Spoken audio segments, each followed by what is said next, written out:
நம்ம Ashwin sweets and snacks export பண்றதுக்கு 7373041434 மற்றும் www.ashwinsweets.com கான்டாக்ட் பண்ணுங்க. கள்ளக்குறிச்சி மாவட்டம் திருக்கோவிலூர் அருகே எஸ்ஐஆர் பணிகளில் ஈடுபட்டு வந்த கிராம நிர்வாக உதவியாளர் பணிச்சுமையால் தூக்கிட்டு தற்கொலை செய்து கொண்ட சம்பவம் அதிர்ச்சியை ஏற்படுத்தியுள்ளது. என் பொண்ணு 5ஆம் கிளாஸ் படிக்குது, என் பையன் 4ஆம் கிளாஸ் படிக்கிறான்.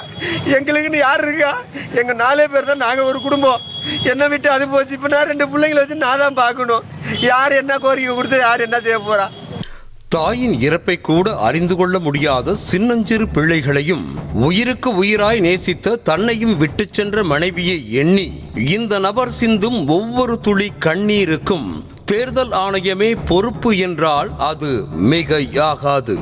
சட்டமன்ற தேர்தலுக்காக தமிழ்நாடு தயாராகி கொண்டிருக்கிறது. அதே வேளையில் எஸ்ஐஆர் என்ற வாக்காளர் பட்டியல் சிறப்பு தீவிர திருத்த பணிகளும் விறுவிறுப்பாக நடைபெற்று வருகின்றன. என்னதான் தேர்தலின் ஒரு அங்கமாக இந்த எஸ்ஐஆர் பணிகள் இருந்தாலும் உரிய கால அவகாசமும் பயிற்சியும் தரப்படாமல் அரசு ஊழியர்களை நெருக்கடியில் தள்ளி தேர்தல் ஆணையம் அவசர கதியில் இந்த நடைமுறையை தீவிரப்படுத்தியிருப்பதாக குற்றச்சாட்டு இன்னமும் மேலோங்கித்தான் உள்ளது.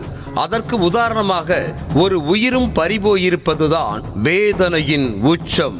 கள்ளக்குறிச்சி மாவட்டம் சிவனார்த்தங்கல் கிராம உதவியாளராக சந்தப்பேட்டையைச் சேர்ந்த ஜாகிதா பேகம் பணியாற்றி வந்தார். வாக்காளர் பட்டியல் சிறப்பு தீவிர திருத்த பணிகளில் ஜாகிதாவும் ஈடுபட்டு வந்த நிலையில் கடந்த சில நாட்களாகவே மன உளைச்சலில் இருந்து வந்ததாக சொல்லப்படுகிறது.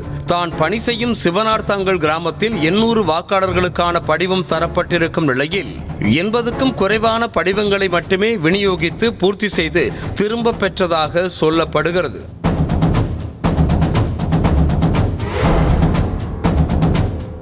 வாக்காளர் பட்டியல் சிறப்பு தீவிர திருத்த பணிகள் தொடங்கி 15 நாட்களை கடந்து விட்டதாலும் இன்னும் சில நாட்களே எஞ்சி இருப்பதாலும் ஜாகிதா பேகத்தை எச்சரித்து மொத்த படிவத்தையும் பூர்த்தி செய்து திரும்ப பெற வேண்டும் என அதிகாரிகள் தரப்பில் கெடு விதித்து அழுத்தம் தந்ததாக கூறப்படுகிறது.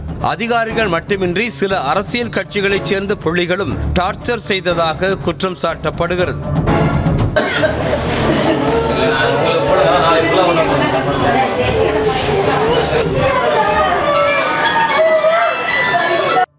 அதிகாரிகளும் அரசியல்வாதிகளும் கொடுத்த நெருக்கடியால் என்ன செய்வதென்று புலம்பிக் கொண்டிருந்த ஜாகிதா பேகம் வேறு வழியே இன்றி வீட்டில் யாரும் இல்லாத நேரத்தில் தூக்கிட்டு தற்கொலை செய்து கொண்டதாக தெரிகிறது. பணி நெருக்கடியால் பெண் ஊழியர் உயிரை மாய்த்து கொண்ட சம்பவம் சக ஊழியர்களின் நெஞ்சை உலுக்கியது.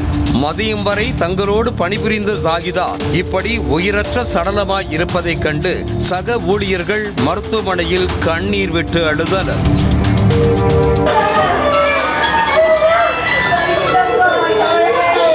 ஜாகிதாவின் கணவரோ குடும்பத்தின் ஆணிவேரே அழிந்து விட்டதாக கூறி கதறுகிறார். அரசுக்கு இனி என்ன கோரிக்கை வைத்தால் என்ன, போன உசுறு வந்துருமா என ஆதங்கம் கலந்த சோகத்தில் அழுது புலம்பியது காண்போரை கவலையில் ஆழ்த்தியது. என் பொண்ணு 5ஆம் கிளாஸ் படிக்குது, என் பையன் 4ஆம் கிளாஸ் படிக்கிறான். எங்களுக்குன்னு யார் இருக்கா? எங்கள் 4 பேர் தான் நாங்கள் ஒரு குடும்பம். என்னை விட்டு அது போச்சு. இப்போ நான் 2 பிள்ளைங்களை வச்சு நான் தான் பார்க்கணும்.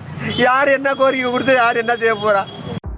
ஜாகிதா பேகம் தற்கொலை செய்து கொண்டது தொடர்பாக போலீசார் விசாரணையை துவக்கியிருக்கும் நிலையில் கோட்டாட்சியரும் வட்டாட்சியரும் நேரில் சென்று ஜாகிதாவின் உடலுக்கு மரியாதை செலுத்தி குடும்பத்தினரிடம் துக்கம் விசாரித்து சென்றனர்.